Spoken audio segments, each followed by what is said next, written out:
আচ্ছা, বাংলাদেশের এমন কোনো জায়গা আছে তুমি বলো তো যেখানে কাজী নজরুল ইসলাম থেকে প্রশ্ন করা হয় না?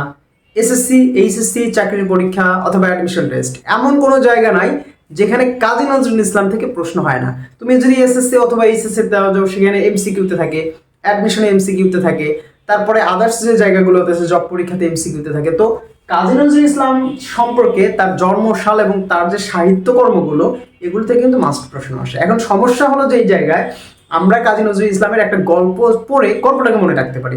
এখন ওই গল্প যে এগুলো তো কাজী নজরুল ইসলামের অনেক গল্প আছে, এখন এতগুলো গল্প আমি কিভাবে মনে রাখবো যে এইটা এক্স্যাক্টলি কাজী নজরুল ইসলাম লিখছে? তো এইটাও মনে রাখার টেকনিক আছে যে কোন কোন উপন্যাস, কোন কোন নাটক, কোন কোন গল্প কাজী নজরুল ইসলাম লিখছে। এইটা যদি আমরা ছন্দে ছন্দে বা একটু টেকনিক্যালি মনে রাখতে পারি, তাহলে কিন্তু এটা আমাদের মাথায় থাকবে।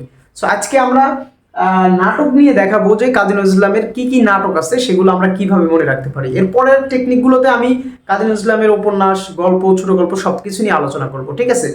তো আজকে যেটা নিয়ে আলোচনা করবো সেটা হচ্ছে নাটক নিয়ে। ওকে, আমরা একটু নাটক নিয়ে কথা বলি তাহলে। কাজী নজরুল ইসলামের নাটক মূলত হচ্ছে 2-4টি। তো এখানে আমরা কিভাবে সেটা মনে রাখতে পারি? মনে রাখার উপায় হলো যে মধুমালা নামের ধরো একটা মেয়ে আছে, এই মধুমালা নামের মেয়েটা ঝিলিমিলি আলোতে পুতুলের বিয়ে দেয়। অর্থাৎ মধুমালা পুতুল নিয়ে খেলতেছিল এবং পুতুল পুতুল খেলতেছিল, সেখানে ঝিলিমিলি আলোতে এই মধুমালা কি করে, পুতুলের বিয়ে দিয়ে দেয়। তো এটা আমরা যদি মনে রাখতে চাই তাহলে মধুমালা এটাও একটা নাটক, ঝিলিমিলি দিয়ে যদি মনে রাখতে চাই এই ঝিলিমিলি একটি নাটক, আমরা যদি আলেয়া দিয়ে মনে রাখতে চাই আলেয়াও একটি নাটক, পুতুলের বিয়েও একটি নাটক। সো আমরা যদি এরকম টেকনিক্যালি একটু মাথায় রাখতে পারি, তাহলে একজন লেখকের সাহিত্যকর্মগুলো কিন্তু সহজে মনে রাখা সম্ভব। সো কি বললাম?